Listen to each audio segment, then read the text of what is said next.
Morning. Welcome back to a nice Sunday afternoon. I was going to say good morning then, but yeah, Sunday afternoon at the allotment again. Something that's been on my mind, that's been bugging me for a while. Sometimes what people do knife reviews on YouTube, mostly YouTube, and some of the things that gets on my goat really when people do review them. I think one of the main ones that really baffles me is when people are reviewing a knife that they've never used before. And let's say a knife that they've just bought with their own hard-earned money, and they want to do a review on it, which is fair enough. I do exactly the same and have been doing for a while, as of many of years. But there'll probably a lot of people, and I know this for a fact, they'll probably review it after owning it for maybe a couple of days or sometimes even a day, and they'll give it a bad review. And I'm thinking, well, some of the knives that they have actually reviewed, I've used some of the knives myself, and I'm thinking like, well, I've used that knife myself, and it's not actually all that bad. That the things that they're saying about it, I mean, everybody has their own personal preference of knives. I do, and a lot of other people in the knife world, bushcraft world, survival world, they have different opinions of what's their favourites and what's their favourite steel, what's their favourite blade length, etc. I can go on about this all day, since that's knives is one of my favourite topics, as you well know, because probably about 90% of my videos is on about knives. But I'm going to go on to that at the end of this video, because obviously I'm going to be changing a few things on the video as well. But anyway, off track, let's try and stay on track, Lee. Yeah, knife videos, and let's take for example this, which I've been using this morning, and this is a Buck 124 made by Buck, obviously, full tang knife, and I know what capabilities this knife has. I know what it can do, I know what it can't do, and I've used this knife for a while now, and if you remember, if you watch my channel, or I put this in my number 2 top spot of my all-time favourites, not because of strength and durability and all that kind of things, but because of the things that this knife can do, because of the steel that it's made from. So yes, it's not the best chopper, it's not the best to bat on with, although you can chop with it and you can bat on with it, and it's quite solid. But I'm not saying it's not the best one out there. Obviously, I have used other heavy duty knives for batoning with and chopping with, obviously, which I've not brought with me today, but which blows this out of the water in as far as chopping goes is concerned, and batoning, which is anyway another video for another day. But my main reason why I'm doing this video today is learn the capabilities of your knife first before you start reviewing it and start giving it a bad name. If it's bad, say why it's bad, and obviously the opposite. If it's good, say why it's good. Let your viewers know why it's a bad knife. Let your viewers know why it's a good knife, or maybe it's an average knife, I don't know. But one of the things that really gets on my goat is when you've owned a knife a few days and it's kind of justified. Does that justify you reviewing it only after a few days and then just putting it in the dustbin, so to speak, and say it's rubbish? If I'm reviewing a knife, before I do these videos, I spend weeks, sometimes for the people that know me, months at a time, before I will do a video on it. And that's why my knife videos are far in between, because I like to spend a lot of time with my outdoor knives first until I can give it a good review or bad review, what its capabilities are. And I'll outline that, and I will address that in my videos, what it's good for, what it isn't good for, what kind of people is it good for, and things like that. And so, I do believe if you want to review a knife, you have to spend some time with it, like any new item. Like if you've got a new stove, spend some time with it first. Spend a few weeks with it first. Find out what the how much fuel it takes up, what the burn time is, what fuel you recommend for it, what fuel you can use with it. You know, like anything, any tools. Same with axes. You know, spend some time with the axe, do some carving with it, do some chopping with it, do some delimbing with it, find out what it's good for, find out what it's not so good for. Because like I said in a few of my videos, there is no such thing ever as the perfect knife, or the perfect axe, the perfect stove, the perfect hat. You know, there's no such thing. There is going to be pros and cons to everything that we use. Okay, so that's number one. Number two is, when they're reviewing things like knives or axes, tools that you're going to be using in the field, I've noticed, and this is a lot of videos I've seen, which obviously I'm not going to slate off on what channels I've seen it on, but I have seen it. I've seen quite a few. When they're using the knives, they will pick up a piece of wood, and as you do, they'll start carving with it like that.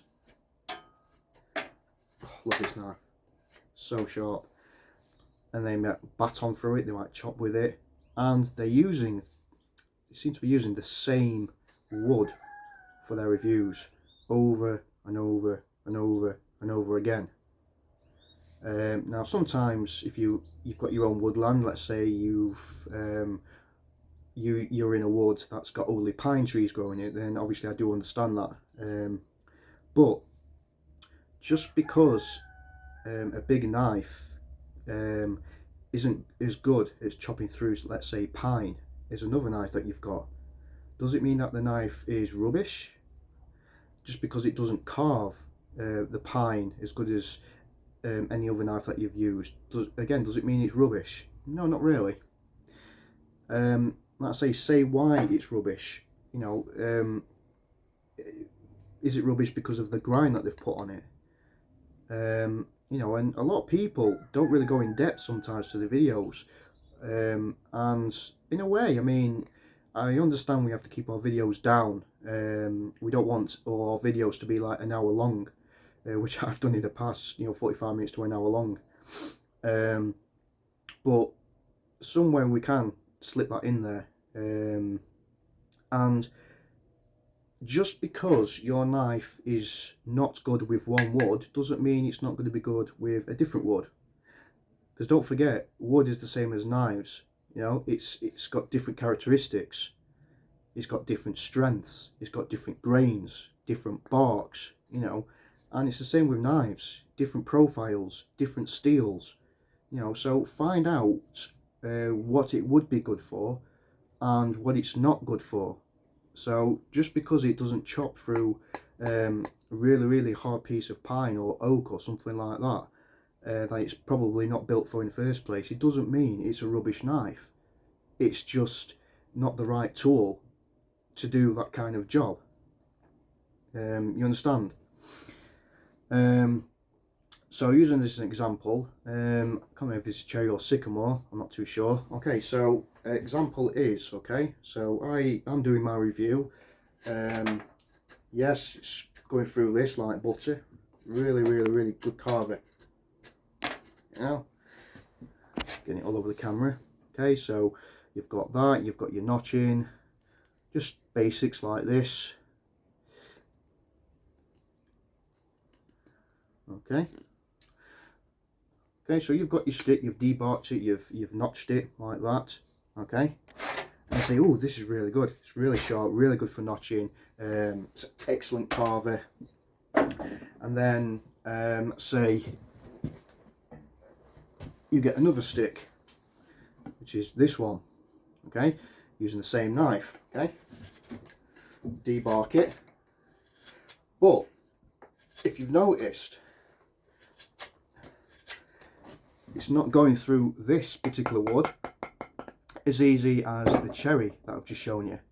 Alright, but does that mean this knife is rubbish? No, it doesn't. No, because wood has different density, has different grains, different bark, like I explained before, but it's still doing it. Okay, so that's why I say, before you're doing knife reviews, I think, my personal opinion, try it for a few weeks first. Try it on different types of wood, not just the same wood over and over and over and over again. Okay, you need to find out what works. Not every knife is going to be good for every single wood, because if that was true, we'd all be using the same knife. You know, carpenters and joiners will always be using the same tool over and over and over again to do different types of wood, softwood, hardwood, etc. You know, so that's not how it works. Okay, but this knife performs pretty well, in my opinion. It's pretty well a good all-rounder for a lot of types of different woods that I've used, and for some of the bushcraft tasks that I've performed with it. It's a general all good rounder. But is it the best? No, it's not the best at all. You know, it's not going to be a good chopper, although you can chop with it, because of obviously the grind, the hollow grind with the secondary V-edge. There's always a risk of that if you are doing some heavy duty chopping with it, and if you hit a pine knot, there is a risk that it might chip the blade. And I know that. I already know what the capabilities of this knife is, and that's why I don't use it for all the tasks that I want with it. You know, there's no such thing as a one tool option.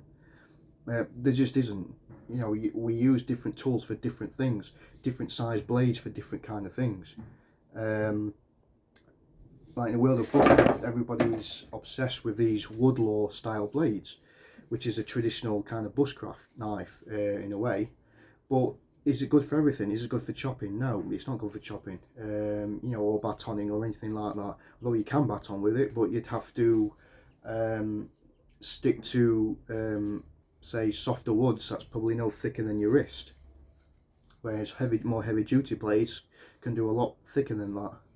So there's different knives for different kind of things, different steels, different grinds, and of course wood is exactly the same thing. Okay, different profiles, different bark structure, different grain structure, different hardness.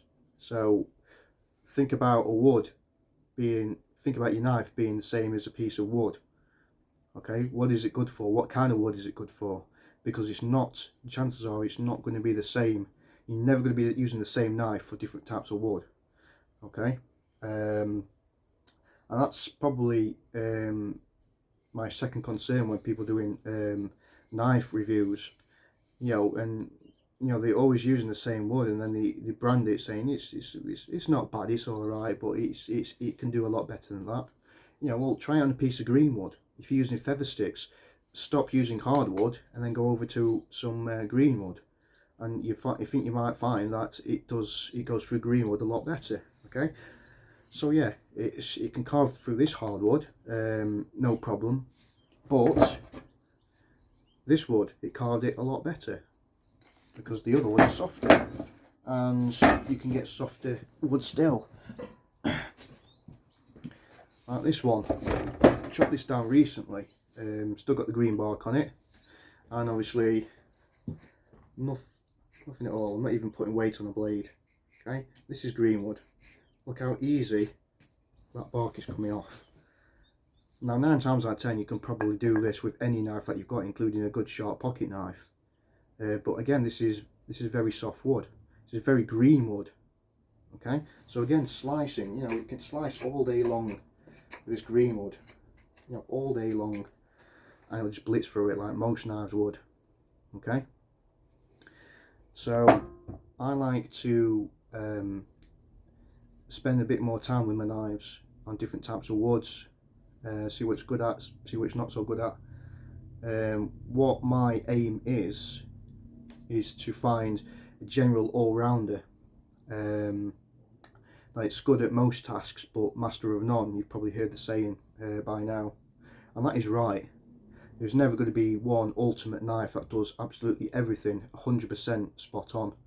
So, you know, before you start giving things a bad name, spend a bit more time with it, a lot more time with it, I think, because sometimes it's a bit unfair, some of the reviews that I've seen.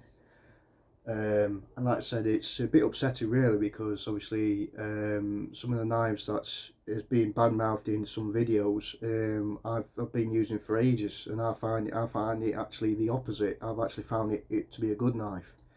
Yeah, people have different preferences for what they want the knife to do, but you know, I think it's a bit unfair really to say after testing it for maybe under a week and saying it's a crap knife. It really struggles through hardwood and things like that. Well, it might struggle through hardwood, but then try, you know, in your mindset, you know, the first thing we do when we go into a wood or something, do we automatically look for hardwood to process? You know, I don't. You know, in fact, if you are whittling, it's better to whittle probably with softer wood, with greener wood, than it is with really rock hard wood that you're going to struggle with.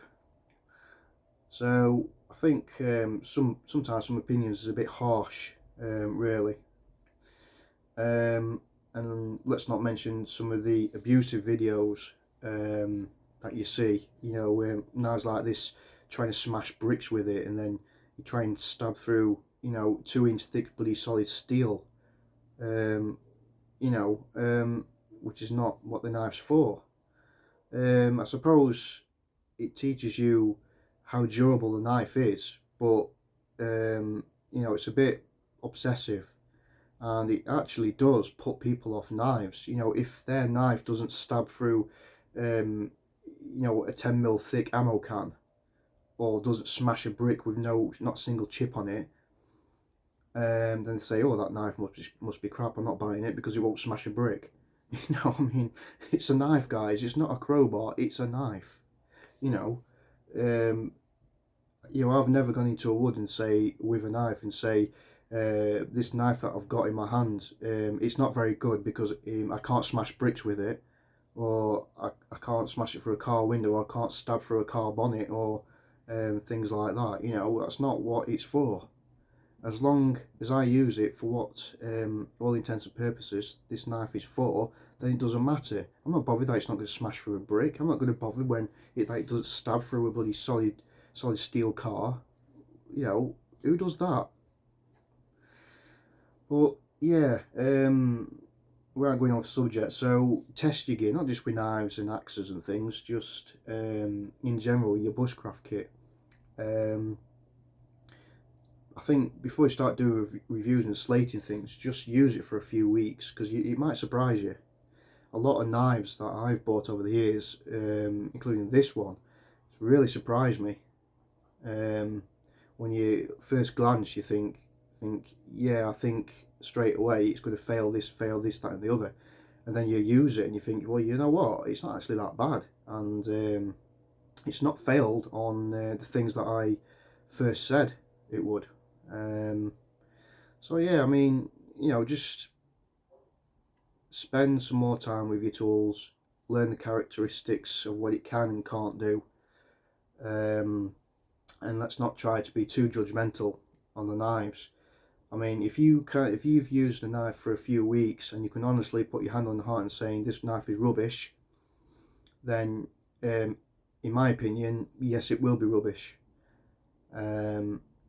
But it's only rubbish when you've used it for a few weeks at a time, and then you can give your honest opinions and just say, you know, I've used this for a few weeks and it could do with this, that, and the other, and then it would be a great knife. Or you could say, I bought this and it failed this, that and that, but it might be good for skinning rather than wood processing. And there is some good knives out there. There is some really good budget knives out there for bushcraft knives. So don't be, a lot of the time, don't be put off by prices. Just because a knife is 20 quid or less, it doesn't mean it's going to be a rubbish knife. It doesn't mean that at all. You know, you look how far Moras have come. You know, now unless you're trying to baton through a 10-inch thick log with a Mora is quite a good starting knife for a beginner before you start moving up. Same as Hultafors or Barco, and companies like that. So yeah, just a quick video. I say it's a quick video. I've been rambling on for 20 minutes. But yeah, the other thing as well is soon I'm going to be doing the basic bushcraft videos. I think topic 1 is going to be where to start with a bushcraft knife before you start to move up, etc. And I'm going to split it down into different videos. Like it's going to be something like basics of bushcraft, tier 1, tier 2, tier 3, etc. Again, these are purely for beginners that don't know what to do, don't know what equipment to purchase, or don't know what tools and knives to purchase with. So I'm going to start with tier 1, which will be coming up probably, might be able to do it next week, we'll see, but it will be soon. So it's going to be bushcraft, as far as I know, it's going to be bushcraft tier 1, and it's going to be on, the first one's going to be on knives, okay, and then obviously tier 2 is going to be on equipment, what to take with you, and things like that. So a lot of people who's very experienced, probably this video is probably not going to be for you, but there again, it might learn you something that you didn't know already, or you know. So the reason why it takes so long for me to do my videos is because I like to research everything. I like to test everything for weeks at a time before I can grade it and say, yes, this would work for me, that yes, this will work for you, because everybody's different, and things like that. So that's what we're going to be doing. So look out for that video. It's going to be bushcraft tier 1, and in tier 1, each tier is going to be broken down into different parts. So you're going to get like tier 1 part 1, part 2, part 3, part 4, and so forth. I've written all these down at home in my diary, and this is going to be Bushcraft Basics Tier 1, etc. This is purely for the people that don't know what bushcraft is, where to start, what tools to buy. I'm not going to say Tier 1, grab a knife that's going to cost you £400, because you'll be nowhere near that level. And if you go out and just buy a bushcraft that's worth about 300 or 400 quid, and you don't know how to look after it or maintain it, then you're going to be in a world of trouble. So I'm going to be recommending budget scale knives that hopefully you can afford. Most of them's probably going to be less than £50, which falls into my budget range. So a lot of the knives are going to be like around 20 quid, 20, 30 quid or less, something like that. And these are going to be tools that I personally recommend, that I've used, and I know they can withstand the abuse that I sometimes give them. And probably that's it really. So look out for my first video on bushcraft like basics tier 1, and then I'm going to split them up into different parts. So look out for that, guys. So yeah, thanks for watching, and just think about what I said regarding your reviews and things when you review knives and things, and give your equipment a chance, okay? And hopefully it might be not as bad as you thought it would going to be. And I'm going to finish my tea and get something to eat.